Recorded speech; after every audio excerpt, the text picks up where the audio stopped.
Here we are at the retreat. Yep. Have you ever done anything like this before? I've never done anything like this before. But like actually just commit to actually doing some writing. That's what I meant. No, that's what I meant. And in a way, that's what we're here for, isn't it, Tom? Because it'll be an amazing psychological experiment. That's what I'm seeing this as, to be honest, is it's like a moment of truth of if I lock myself in a room... with nowhere to hide. Yeah, there's always a way out, isn't there? There's always an excuse. There's always a lawn that needs mowing. There's always kids that need taking somewhere, or meals that need cooking, or TVs that need watching. But now, literally the purpose of being here is to write loads of stuff. Yeah.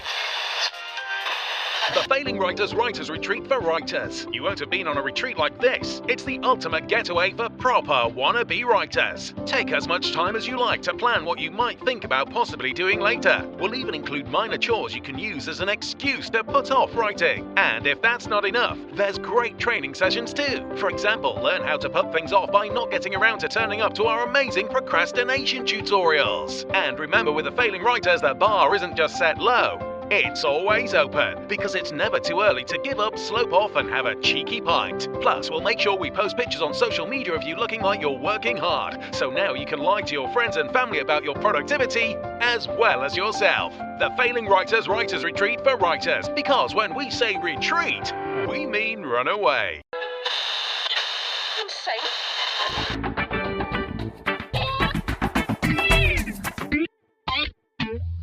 So this week, we have been on a writer's retreat, haven't we, John? We have been on a writer's retreat. Thankfully, without giving too much away, I would say it was absolutely nothing like that silly spoof advert we've just done. But there is one big question hanging over us. What's that? Why haven't we done this before? That is a very good question. We have talked about it, haven't we? We talked about it a couple of years ago. Yeah. I think... Have we just not got round to it? Like most things. Yeah. Just haven't got round to it. Yeah. So for the sake of setting the scene, we went to a small and relatively quiet village called Beal in North Yorkshire. Not very far away from Leeds, just east of Leeds. And it was your lovely wife, Katie, who booked it for us. Part of your birthday present. Yeah. It was nice. Luckily for you guys, we documented our time at the retreat in great detail so that now you can come with us on a little writing retreat and find out all the answers to those important questions. What are those questions, Tom?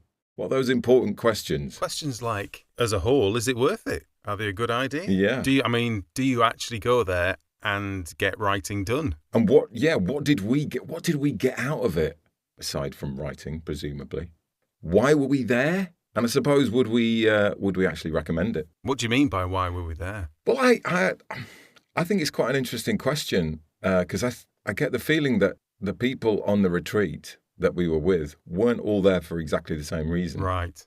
Yeah. And what was our reason? Aside from wanting to record an episode for the podcast, what were we there for? I know. I think there's probably, we'll discuss this later, I'm sure, but I think there's probably like surface reasons. Yeah. And then deeper reasons that either you do or don't want to admit to yourself, probably. I think that's true. But before we kick off, Tom, I've got a little question for you. At that stage, when we were sat in the car, before we'd actually gone in, did you think we'd actually be able to sit and write for the best part of 2+ days straight? Really, really sadly. Honestly. Really how sadly. Optimistic were you? I was absolutely convinced that I would be rattling through, and I didn't want to necessarily say it out loud. Right.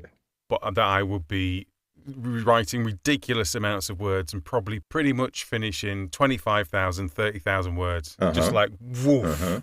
That's where I was at. I think because I'd been holding on to this idea for so long that I thought I was just like a coiled spring, like a wound just up waiting for your trebuchet, opportunity, weren't you? Waiting to lob my words over the wall. Anyway, that's what I thought. So we won't give anything away, but let's... Let's not, because no one's going to guess the outcome of this. So let's find out what we thought we were going to achieve. So what are you going to write? What am I writing? Sorry, what do you intend to write? What I intend to write, I've just got back from the lovely literary consultant, Joanna Frank, the edits of this murder mystery novel. This so-called murder mystery novel. Yeah. So I will be editing. Right. I will be doing some fairly massive edits, probably. And I'm not really sure what I'm doing, but that's what I'm hoping to do. I've been thinking about it a little bit, about how to approach it. And so a bit of rewriting, bit of moving around, bit of rejigging, bit of getting rid of this entire chapter, writing a new scene for that, all that nonsense. Quite scary. How about you, Tommy? So my plan is to... I've got an idea for another kids' book that I had quite a while ago. When you say quite a while ago, we're talking years, months? A couple of years, probably, maximum. Right. So then I started writing that other kids' book after we did the episode on the podcast. So I ended up finishing that one. Finishing something? I know, crazy. But I did. It obviously still needs editing and stuff. But I thought, well, actually, it might be interesting, back to what we were saying before about can we actually write if we're forced into it, if we're locked in a room. I want to see how much I can write, basically. Yeah. I want to know, can I knock out a first draft in 2.5 days? Probably not. I kind of want a gauge of, actually, if you put your arse in gear, this is what you can do. Because I don't think I have that, because there's always that excuse. Yeah. I'd like to be able to go home and go, do you know what, if I actually just devote a weekend... I can do it. I can do this. And also, what's the most efficient way of doing it? Like working in blocks of time, I'm guessing, and then having quite frequent breaks would probably be quite good. Go for a little wander, come back to it. Yeah.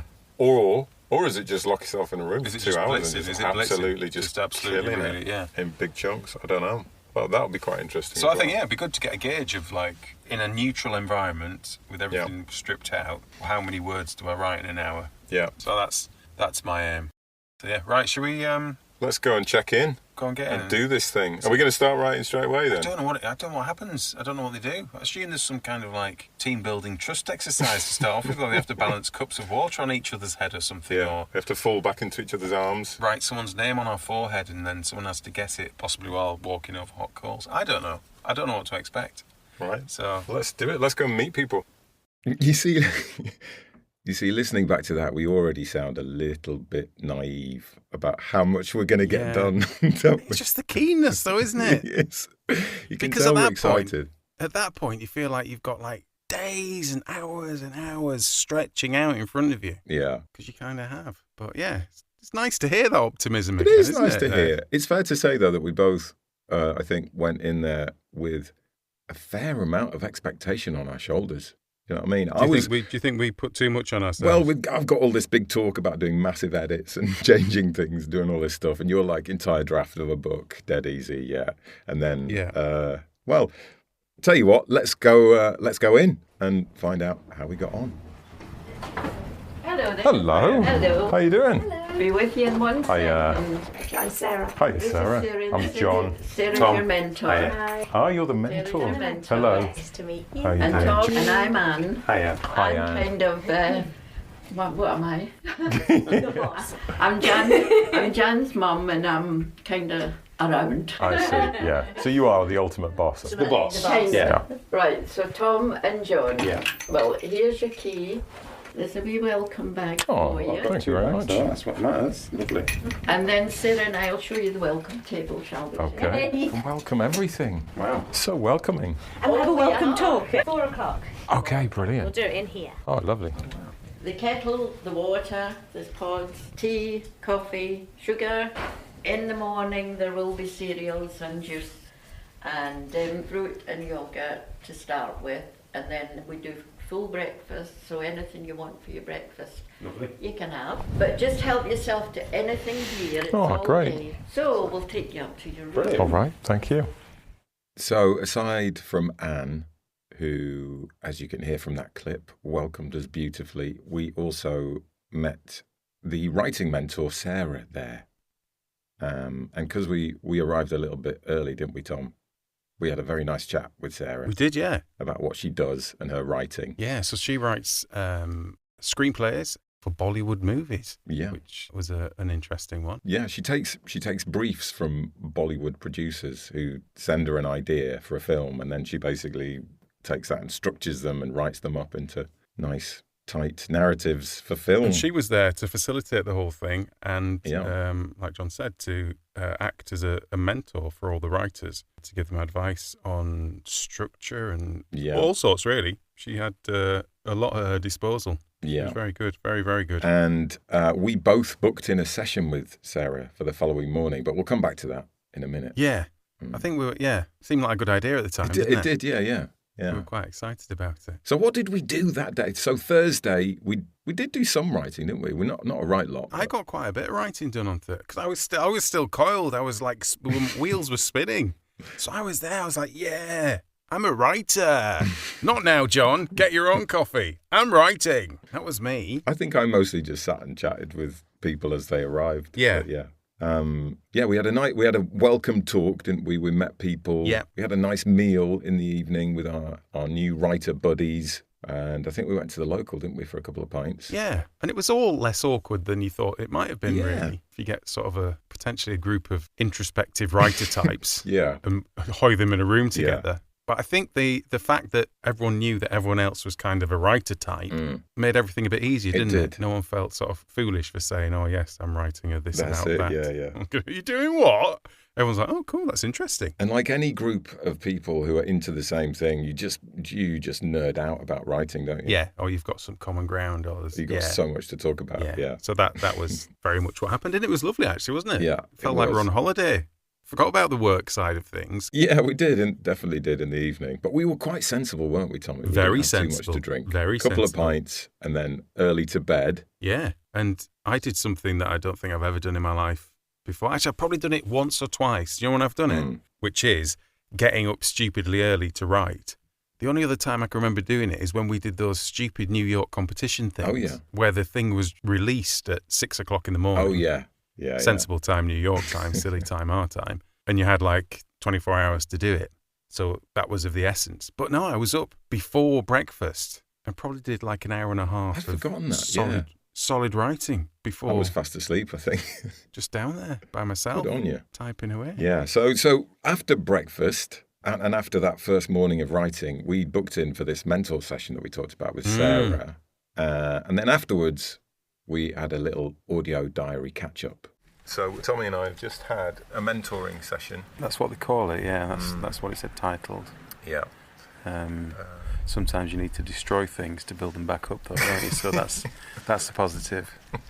I did go into it with a little bit of trepidation, I've got to be honest, because I think there is a fear, isn't there, when you're a writer, or when you are writing, I should say, that you don't really want your ideas being scrutinised because you have a feeling that someone might just, like Jenga, might just remove one of the bricks from the bottom, and the entire thing that you've spent years working on just suddenly just crumbles into nothing. But what I did say to Sarah, who was our mentor, it is good because a lot of the questions she was asking or problems she was posing were things that I knew in my heart of hearts know, but were very good at just kind of I'll be fine. Yeah, blah, blah, blah, blah. Whereas someone actually saying, no, why? How does that happen? Because that doesn't make any sense. You need to find a reason why that happens. Means you actually have to stop. And that clarity of your storyline or the veracity of it or how it functions or balances or believability, all that stuff, which comes from the core of your plot and your actual... You've got to get it. If it's right, it's much easier to write. It's quicker to write. Yeah, that is true. Because you're not fighting against it. So there's an element of, being honest with yourself. Yeah. Which is horrible, might I add. It is horrible. What's nice about your stage, though, Tom, is that you're at the beginning. So you're able to change all these things and work on them. That's true, yeah. I finished a book. Yeah. And you have to change these things. I don't want it to be You have to go back and change these things. I don't want to have to change it. No, I've got things... It's taken a really long time. You're right, it's easier to change things that haven't actually happened yet than it is to... Yeah.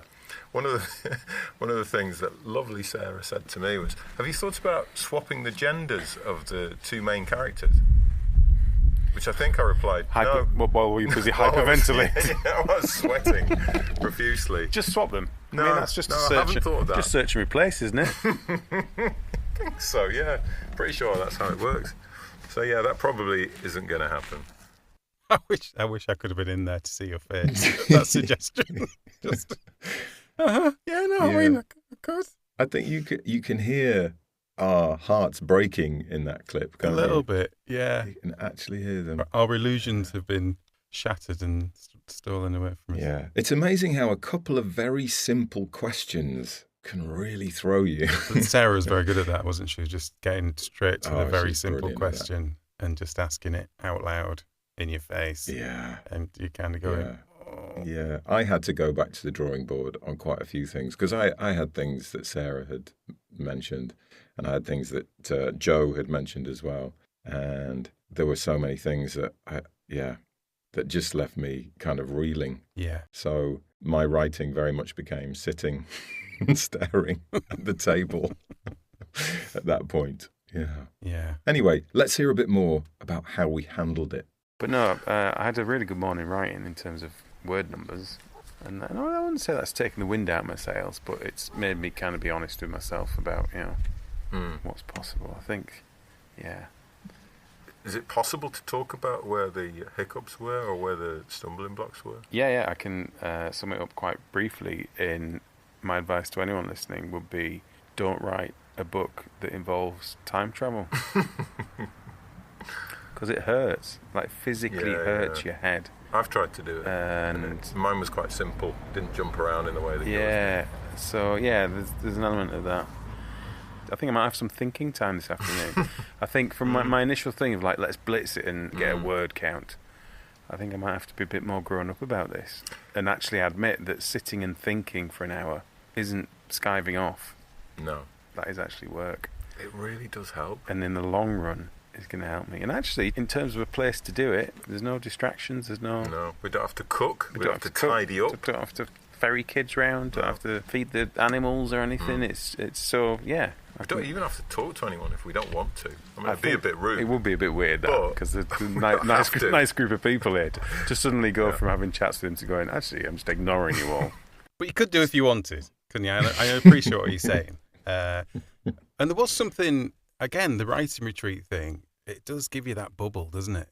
Just it does. It stops you from actually walking away from it and making an excuse to go and do something else and never really coming back to it. Yeah. It kind of keeps you at the cold face. Very key, that. Although our writing retreat became a sitting and staring retreat, it still was very useful, wasn't it? It was a useful space to be in. I think overall that was the most useful bit of it for me.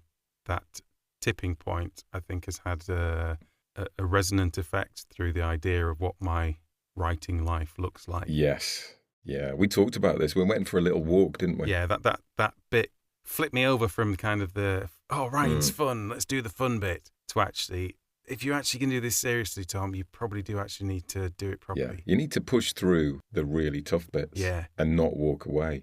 Well, you need to make it easy for yourself and do all the planning and what my brain sees as the slow bits. Yeah. And accept that will make some of the writing bits less fun, because you haven't got the kind of exploratory writing stuff, but that'll still come in places. Yeah. But you've got to accept if you really want to get to the end and do something that you're proud of, rather than just tinkering. Stay put, stay in the chair. Yeah, and just come at it from a completely different angle. Take it more seriously rather than as a fun hobby, which is a bit of a hard thing to admit. It is. It's interesting. That idea has cropped up a few times, hasn't it? Take it a bit more seriously. Yeah, be a bit more grown up about it. It's very true. Yeah. Because we've always said in this podcast, we don't take ourselves seriously, but we take the writing seriously. We probably don't take it seriously enough. Yeah. But yeah. Well, maybe this is the dawn, John. Maybe this is the change. Oh my God, that would be good, wouldn't it? Wouldn't it? That would be good. Go back and put our finger on that point there in that clip. Yeah. Was when things changed. We decided to put our big boy pants on. It'd be interesting, wouldn't it, John, if we had a clip of, say, someone else off the course to see what they thought about the whole mentoring thing. That would be really good. I did think that the sessions with Sarah were really helpful. Mm-hmm. Yeah, they were, weren't they? Really Yeah. Because I suppose, I had the kind of characters and this sense of big events that I wanted to communicate, but I didn't really have it as a story in my head. So it was, her saying, well, you need to think about the structure. You need to make sure that all the questions are raised at the start and the kind of flow of it, which I hadn't thought about because I've never written like that before. So yeah, that was Debbie, one of our core retreatees, who, she had a really, this is the thing about the retreat as well. It's more than just the retreat, the people there and their stories and writing journeys are all so massively different. Yeah. But Debbie, who I thought was a really talented writer, hadn't really done any sort of hobby writing. No. It was a day job, wasn't it? Writing, copywriting. Yeah. Which clearly she was very good at. But I think sometimes that doesn't leave you a lot of space to write when you get home from your job. No, you've kind of used up all your words and your word muscles are tired. That was probably the time in my life where I wrote the least. Yeah. Was when I was writing for a job. Yeah. So, continuing our little audio diary escapades. Now, I thought this was interesting in these clips. I noticed when I went back to listen to them, I kept trying to ask you what you thought of writers' retreats, but you were so focused. You were so like in the zone. You were like a bad politician when you asked them a question and they just answer with something else that they wanted. So I think every time I asked you about the retreat, you kind of barely even answered that. And then just started talking about your writing. But that's a good sign, isn't it? Great sign. That's the sign of a focused mind. Yeah, absolutely. What do you think of the writing retreat? Well, let me tell you more about my editing. So, I mean, we're 24 hours into our retreat, John. What are your thoughts on retreats? I've got to say I'm really enjoying it. And I'm doing a lot of thinking. I'm not really writing a lot of words. Right. Because I've got these edits that I think most of them are probably bang on, these suggestions. Oh, that's sad, isn't it? Yeah, that's a lot of work. And they're things that I sort of had in the back of my mind. I suppose what I was hoping is that I would get away with a lot of them. See, that's what I mean. That's exactly what I mean. You're lying to yourself. Yeah. And that's what I mean. Well, it's because because that's human nature. Yeah. And also because you think, well, if I can get away with that, if that's okay, what's the point of me? Because that's not what great writers do, is it? No.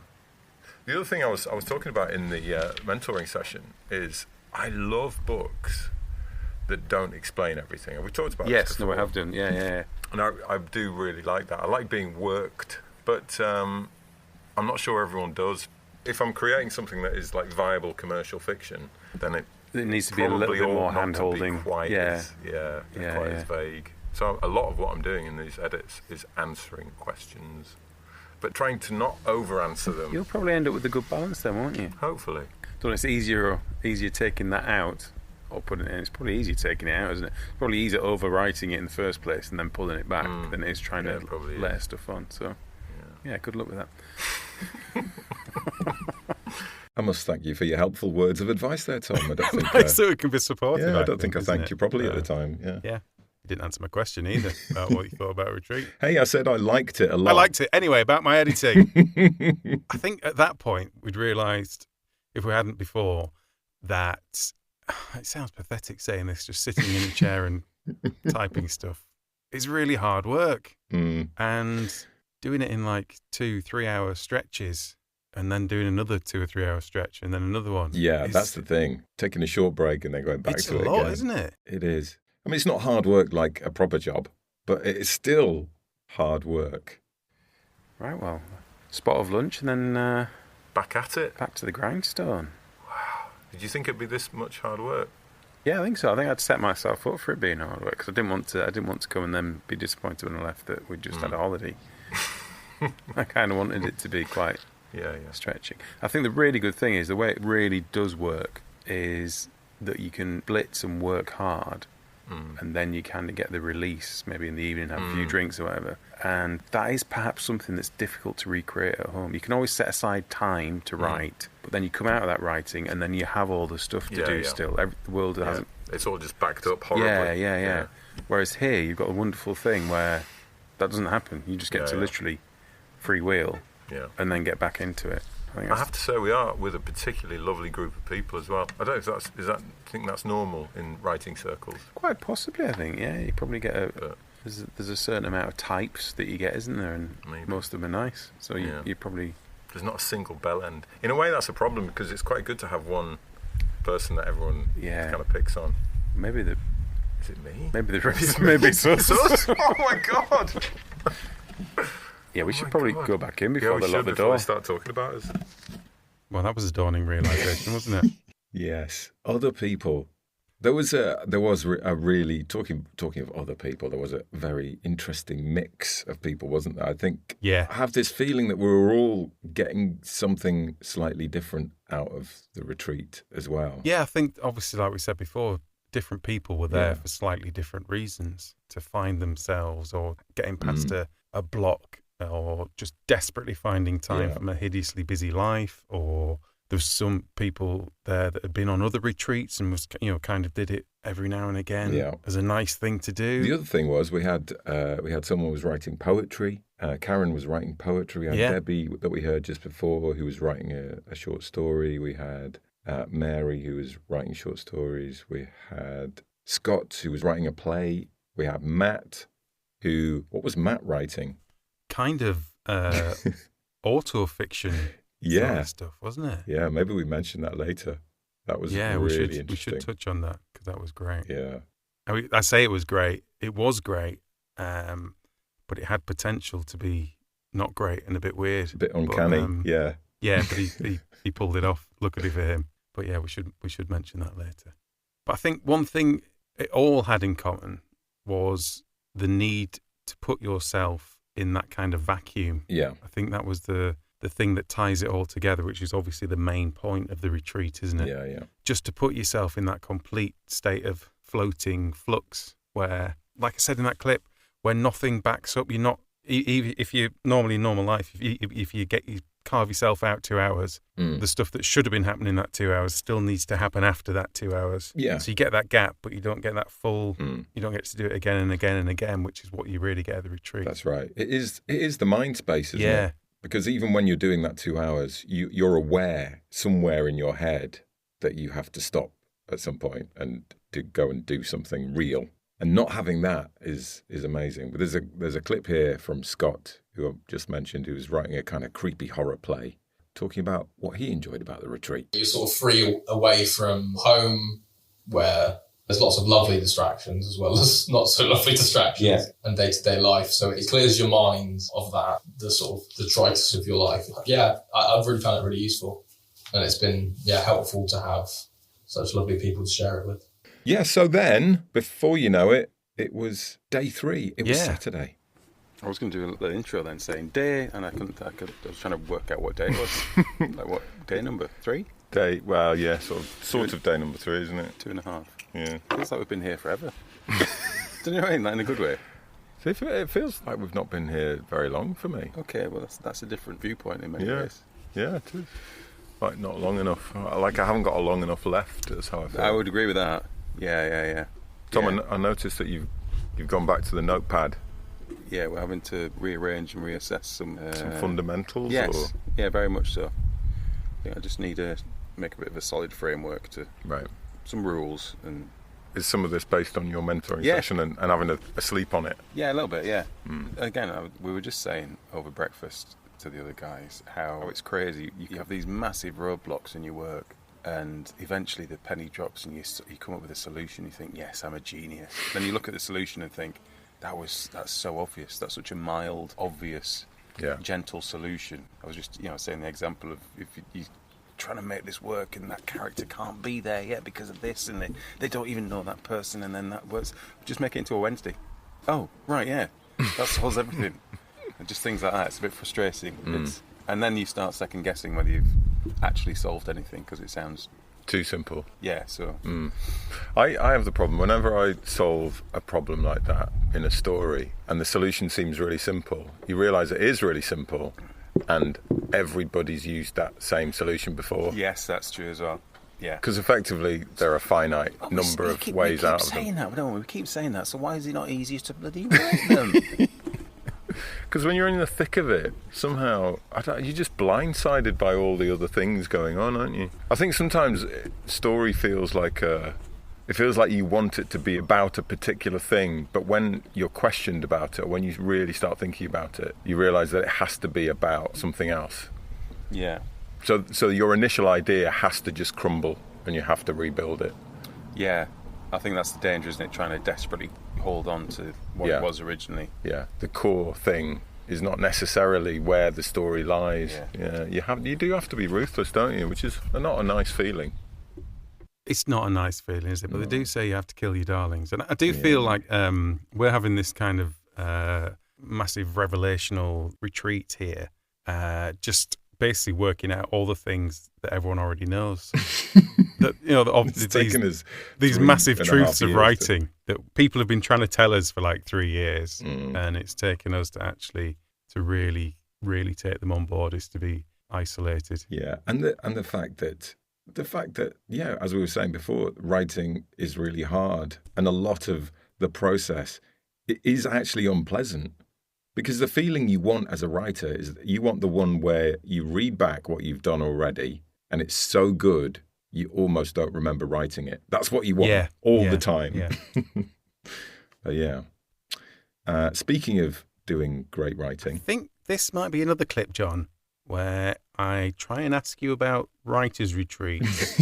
Do I talk about editing a little bit? I think you might talk about editing. Okay. Let's see. So how do you feel it's been for you overall? I think I'm at a particularly frustrating little point in the process. Yeah, I think you mentioned it before. You don't enjoy the editing, and I think I'm the same. I find it quite hard. Yeah. I try and get stuff into a really nice shape as I'm going along, so that I don't have to do this.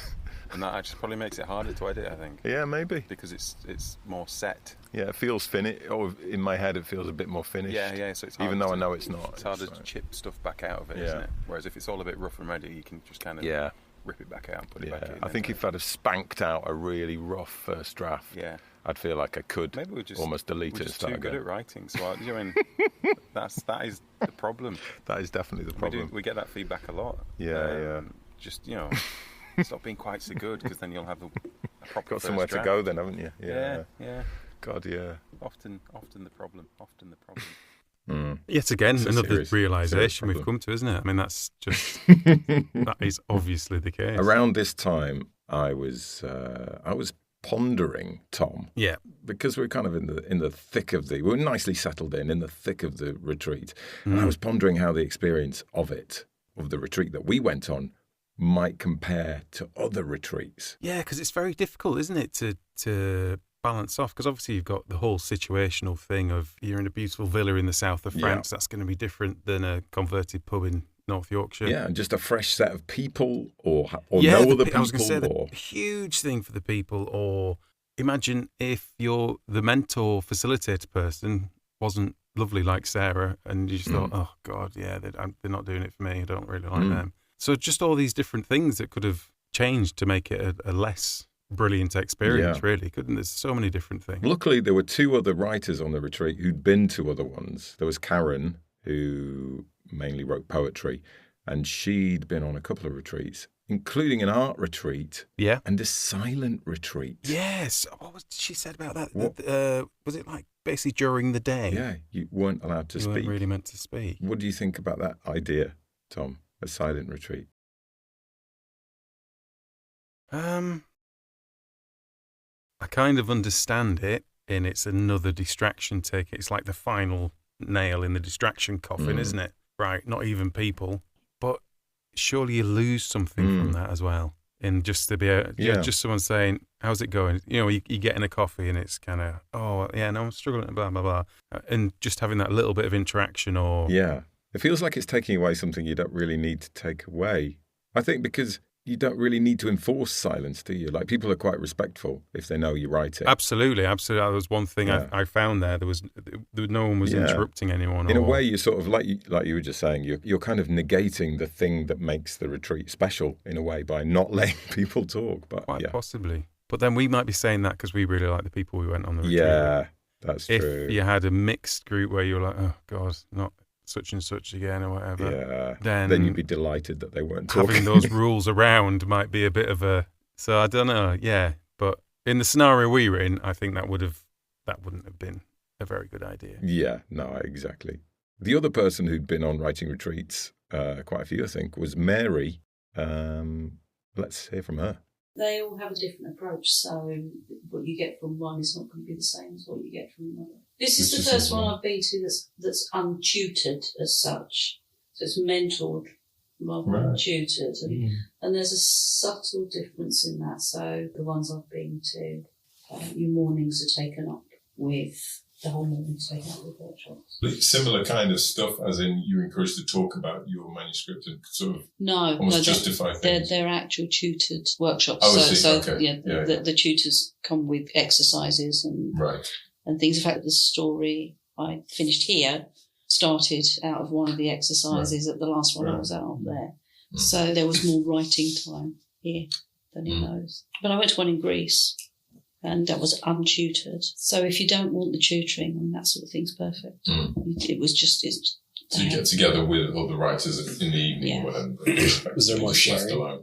The sharing was optional, but they had a thing where mornings were silent, so nobody talked in the morning. Wow. That was writing. I feel guilty for how much silence I crave. Like, just living with someone else. Like, I feel guilty for wanting solitude, like, Sahara, if you're listening, I'm sorry. I love you, though.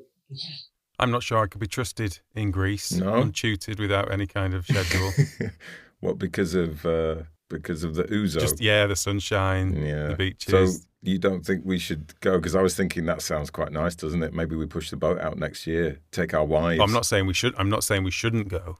I'm just saying, in terms of writing, I'm not sure that would be. When does a retreat become a holiday? But it's interesting about the balances there, and I think that probably just a personality difference or what you fancy at the time difference in terms of how tutored and how on writing time balance it is. Because I think there's definitely positives for both, isn't there, in terms of developing your writing and learning from others versus actually just having some space to write. It was a nice balance, I thought, at the retreat. It wasn't too much, was it? Because we had little workshops that lasted about 40 minutes. Sarah would do a whole thing about structure, or she'd do a thing about character, but it wasn't too much. And they were kind of at the end of the day, weren't they? Yeah. As well. So you could go, definitely I'll do this, when you just actually want to stop writing. You just use it as a bit of an excuse. But you were still doing something wholesome and you weren't just sacking it out. And obviously you weren't forced to take part. No, I think that was a good thing about it. It was massively laid back like that, wasn't it? It really was about, whatever you want to do. If you just want to vanish in your room for 3 days, you can do.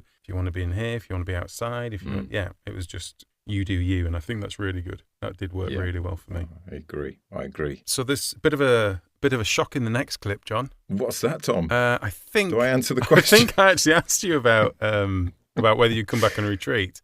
And I don't think you talked about editing. So, what? Bit of a turn up. Well, let's hear that then. Got to hear that, haven't we? So I think I asked you yesterday the question, would you come back on a retreat? I think I did ask you yesterday, John, but do you know what? And I didn't answer it. You didn't bloody answer it. Same question to day 3, John? Yes, I definitely would. I love the whole thing of not having to look after myself. It's nice being in an environment with other writer types. We had a lovely evening last night, didn't we? Just, everyone knows each other a bit now. Yeah. Yeah, it's like a lot of stuff with the podcast, isn't it? Of just knowing that the frustrations and the pitfalls are universal. Yeah. And you kind of feel less like a useless twat. Yeah. Because everybody's doing all the same things. Yeah. No one else really knows what they're doing. It's just the process you need to go through. It's hard work. And, the people say it's hard work. And one of the guys in there say, he kind of doesn't like writing. You're almost like, I have to do it. And I like having written and the end process and stuff. But there's something really painful and it's hard work, isn't it? Which is why places like this, I think I can really see the benefit of this like kind of isolation and you're here to write. Yeah. Because I think if I'd have been anywhere else this morning, I could have had the intention to get up and write. Yeah. And gone for a nice long walk instead. Yeah. I've done something else. It is really nice to be surrounded by other writers as well, like you say, with the same issues. That's pretty key, isn't it? Because if you'd just gone away to a hotel, it wouldn't be the same. No, you could buy yourself the space, couldn't you? But not the environment. Yeah. The point about the people, and we do keep mentioning the people, I think is so important because in a way you could substitute everything else, couldn't you? Yeah. Do you know what I mean? You could definitely, if you with a bit of willpower and planning, you could. Book a couple of days off work. You could get some takeaways in. You could squirrel yourself away in a closet or whatever. Well, when we asked about it on the socials the other week, there was quite a few people saying, they kind of build their own, or they'll go away by themselves or with a partner, or even get like a group of friends together. Kind of sort of. I guess it's still doing it with people, isn't it? But you're doing it with people you already know. On the socials, there was Arachne Press said that they belong to a writing group, and every year they go away together to a big house and kind of, do the writing and eating well and going for walks and stuff, which sounds I mean, that's fantastic, isn't it? That does sound good. It's kind of because you got that guaranteed group of people. Yeah. That sounds like a brilliant way to do it. They said as well, it's around £300 and we put away money towards it during the year in premium bonds. So there's always a chance of it paying for itself. That's good, isn't it? And then there's different people fit into different ones. Louis Stowe said, non-taught retreats don't work for me, sadly. But they did a comics one with teaching, and that was brilliant. So there's some people that really want to be involved in the teaching side of it rather than just going somewhere to write. Yeah. But then I guess if that person happens to have a decent amount of time in their life to write anyway. Yeah. What they need is a bit of guidance. Yeah. There's a different need. And then there's the Sarah Oakes sent us a message about the Writers HQ day retreats. Oh, yeah. Where you just go for the day, and they're quite sort of fun and intensive. And she says it's just lovely being in, it's kind of what we were saying about writing people. She said it's lovely being in a room of writers who get excited over my crazy ideas. You kind of make friends along the way and stuff, but you can still get loads of writing done. Yeah, and as writers, you don't get to meet people very often, or you don't get to meet writers very easily. So yeah, that's quite nice. There was also just a slightly different take. Our mate Biddy Lee said that she'd be afraid of going on a writing retreat with a bunch of other writers, because she knows she'd rather chat. No one would get anything done. Yeah. So I thought that'd be quite a good fun one to go. I don't think we'd get any writing done, but I think we'd have a cracking time. Yeah, we'd have a laugh. It'd be good, wouldn't it? Yeah. It would be really good. So yeah, there's more than one way to write a book, skin a cat, whatever you want to say. But yeah, there's different ways to have different retreats. But I think, I don't know, for me, I think, like you said, the people thing really is a huge thing. And I think you've got to take a little bit. I mean, you can organise your own with your writing mates. Yeah. But I think you've just got to take a little bit of a risk, haven't you? And hope you meet some nice folk. Yeah.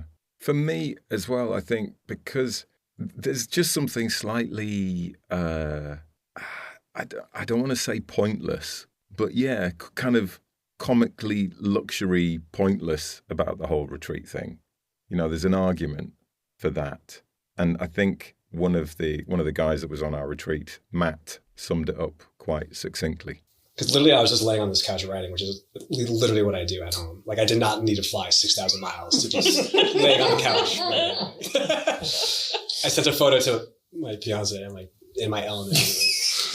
So Matt had flown all the way from LA to go to that little village in Yorkshire to do some writing, and was basically sat on the sofa doing exactly what he does back home.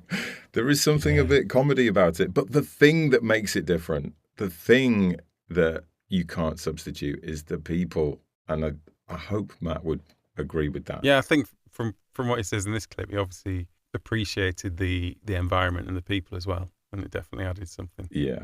It's been such a fun adventure. Yeah, this is like straight out of a movie. Like, I'm in a pub converted bread and breakfast, funny, charming British writers. A ghost. Ghost stories. Protesting villagers. It's like straight out of an Edgar Wright movie. It's very Edgar Wright. Yeah. But I do think there's value in like having distance. Like, again, getting so caught up in the rhythms of everyday life. Yeah, so when we asked everyone what was special about the retreat, pretty much everyone mentioned the people. And Mary made a point alongside that as well, didn't she? Yeah. She said that the retreat itself, because it's very relaxed and informal, and because Sarah was so inclusive of everyone, it seemed to encourage the kind of space where you felt like you could open up a bit. It's been a very friendly, how does it compare? I'm not judging others as unfriendly, but it's been a very friendly, very personal feeling. Yeah, it's very kind of real, isn't it? Rather than being like a business. Yeah, you feel like you're visiting. Yes. Like you're visiting people here. That's what it feels, I think. Important for a writing retreat, right? Because it's important to be comfortable. It's a very vulnerable act. Yeah. Right? Yes, that was, Mary and Matt and me, just agreeing how relaxed it was. I think that's something they did really well on this retreat, was that was from the second you walked in. You felt like you belonged in the place. You weren't kind of visiting, you were kind of living there for a few days. And I think that's a good thing to pull off, isn't it? Yeah, you felt very at home. And here's Debbie on what she thought as well. I've really enjoyed it, as in, I'm glad I've done it. And the experience of sort of stepping away from the everyday, being here, having space, being around different people, hearing different people's perspectives has been brilliant. Really enjoyed it. So you're going to do it again when we have our reunion next year? Didn't really. I was hoping people would latch onto that and go, yeah, let's do it. Come on, guys, let's do it all again next year. Yay! Let's book it now. Yeah. No one picked up on it. They just went, oh. No one picked up on it, did they, really? Maybe not. Maybe they are organising it right now for themselves without us. Yeah, exactly. I think we were right when we had our suspicion earlier on. Maybe we were. Oh, my God. But it would be interesting, though, wouldn't it, to go back with the same people? It would. In 2 years' time or something and see what's changed. Yeah, or I would love to do that. Let's do that. Let's do it. Let's organise that. That'd be a great podcast episode, wouldn't it? Would. In a couple of years' time. That'd be great. Going back. Find out how people have got on. But sadly, that was pretty much the end of it, wasn't it? It was. It went way too quickly. It did. It seemed a long time because of these big open spaces of time that you had in it. But it really didn't take very long for it all to have been done and dusted. Yeah. So we had a little, while people were packing up and taking their bags out to cars and taxis and things, we sat outside and had a little retrospective, didn't we, on our time at the retreat. We did. So here we are, Tommy. It's Sunday. We have finished our retreat. We have to re-enter the real world. Yeah. How was it for you, as they say? It was great. It really was. There's no substitute for being free of the shackles of everyday life, is there? There isn't. Have we answered the big question? Can John and Tom crack on, sit down? Well, we did. We did the hard part. We just need to try and take that knowledge that we can do it to a normal everyday life when the washing needs doing and the kids need picking up. I feel slightly elated. Right. About the fact that we can actually just sit down and write for 2 days and it's actually quite enjoyable. And of course there are bits where you know... It's hard work, it's still hard work. Yeah. There are bits where you want to give up and you want to go and do something else. Yeah. But just knowing that you can do it. Knowing that, it's almost like knowing that you could do it for a job almost. Yeah. So, it's actually quite pleasant. Yeah. In some ways it's quite upsetting because I've always had it in the back of my mind that I probably wouldn't actually like being a writer. So I can kind of dismiss it a little bit. You know, the realistic aspect of... That you've done enough of it not to get carried away by the romantic notion of being a writer. But actually the romantic notion's quite nice, isn't it? Yeah. Yeah, it's something that you couldn't do it at home. No, I can see me doing it again. Yeah. Like not necessarily in the immediate future, but I can see at a point thinking, I know what I need. Yeah. And having experienced it and knowing what it is now. Yeah. Although I don't know, it's difficult as well because part of the experience this weekend has been with a group of people we've been lucky enough to be with. And that does make a huge difference. You could hit much less lucky and have people that weren't interacting and just kept themselves, or you never know whether you've just hit the perfect storm or what. Yeah.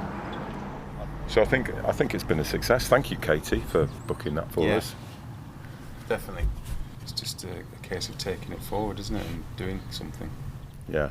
But we do feel like we're getting ever so slowly, pathetically, I think it's fair to say, isn't it? I don't think anyone would argue with that. But ever so slowly taking steps forward to working out what we actually need to do to be committed writers and produce output that's a bit more tangible, solid and usable and real. Yeah. And one of the things about being here is it sort of reminded me how much we've learned over the last 3 years. I think that's true. I think sometimes you just need to look back at where you were and what you thought you knew. Because we literally knew nothing. And that, Yeah, I mean, we had the wisdom to know that we knew nothing. Yeah, that's true. Yeah. Yeah, another step along the road, I think. Yeah, definitely. I think it will help me crack on. Just knowing that you can is quite a good thing, isn't it? Yeah. It's a huge thing. So in my notes there, John, I've got it written, quote, I think it will help me crack on, unquote, John Rand, 2024. And? I have to say, when I do have the time, I have actually used it to write, which is pretty amazing, isn't it? Yeah. I suspect our listeners are quite surprised by the outcome of this whole thing. I bet they weren't expecting us to have, A, used all that time to write and do stuff, and B, continued it forward. So, the experiment is complete. we are proper writers. We've proved what we set out to, that we can actually do it. Yeah. We could actually be writers, Tom, like proper writers. Although I might just play this clip for the sake of balance, Tom. You would feel a bit of a twat if you came and thought, do you know, I'm just going to have the day off and just stay in bed. Yeah. But equally, it's not like it's enforced, is it? No, absolutely not. Absolutely not. You discipline yourself. Yes, but there is still a... Although Tom did say to me, John, if you said, shall we go to the pub now? I'll have to go to the pub and get I was in a little bit of a tricky spot in my writing, and I was just saying, if you said, let's spend the entire afternoon in the pub, I would have spent the entire afternoon in the pub. Hey, I was there with you. That was today. That was the devil on the shoulder. And I'm glad we didn't, because I made a little bit of progress. Yeah. So did I. And ironed some stuff out. But even then, see, we chose not to. We chose John. not to. Exactly, Look Tom. at how we've grown as people. We're growing up. I guess my problem is I've done next to no writing since we came back from the retreat. Oh, no. Have you done that thing where you've kind of used it as an excuse not to? No. Because you've done plenty of stuff already? No. I said at the start, and I meant it, it genuinely has changed my entire view on my writing and how I need to treat it. And I think I'm just in the process of getting my head straight as to actually what I want to do. That's interesting. And I feel like I've got to reinvent how I write and how I treat it and what respect or reverence or whatever I give it. But not that you're deciding whether you want to write or not, or is that part of it? Don't say you're not going to write, Tom, because you're good at writing. And no, I don't feel that's a choice, really. Unfortunately, that's good. That means you're a writer. But no, I think I need to be more honest with myself and take it more seriously rather than just dipping in, doing the fun bits, and that's going to take a proper level of commitment. And do you have that in you? Well, tune in next week, listeners, to find out. I don't know, but hopefully. I mean, yeah, it's. It'd be a bloody shame if you didn't. Yeah. And I feel like you have, Tom. I have utter faith in you. But I think that writing retreat might prove. But I think it will prove a turning point. But as to which direction we see that turning in will remain to be seen. Oh God, please no. But, yeah. Well, that's fascinating, and you see, well, you know what I'm like. I'm very optimistic, and I think that's actually quite exciting. I think it is. It feels like a sea change. Yeah. So maybe the answer is to start our own retreat. We go back to the beginning of this episode where we did a joke sketch for an advert for a writing retreat, and actually do our own retreat. Maybe that's what we should do. Yeah, definitely. Maybe we should ask our listeners if they would ever come to one of our retreats. So we're gonna start a retreat, Tom. We should do, shouldn't we? Really? Yeah. We probably have to invite other people though. So have to find people that would want to. Yeah. Come. I'm not sure. The failing writers retreat would draw a lot of. Yeah, we might have to change the wording a little bit. It might be a branding problem there. Or it certainly wouldn't attract the kind of people that you'd want to spend time with. Maybe not. I don't know. I think the failing writers are the best kind of writers. Yeah, that's true. It's our kind of people. Well, thanks for listening, everyone. That was our trip to the writers retreat. I think you've pretty much got the whole story there, give or take. Actually, one thing we didn't mention that we said we would was about what Matt, the American, was working on. So at the end of the final day, we're all gathered round, drinks in hand, and the idea was that we all presented back some of our writing. Well, someone else in the group would read our writing. So we went round the group, and it was wonderful hearing all these different things that people had been working on. And we finally got to Matt, and I was reading his out, and I started reading it, and it was basically almost word for word everything that had happened the night before when we were sat round having a drink and a chat. And he'd kind of done it in such a brilliant way that he'd kind of captured the most important reactions of people around the group. And names were changed, and I think me and John were merged into one person. So it'd very much been played with in that kind of auto-fiction way. But the core truth of that conversation was very much there up front. And the best thing was, as I got to the end of this, and I was reading it out loud, what I was reading was stuff that had happened like 5 minutes ago. So he'd been sat on his sofa, jotting away. And everyone was like, whoa. And like I said, that's the kind of thing that could have gone badly. People could have been like, what on earth are you doing? That's weird.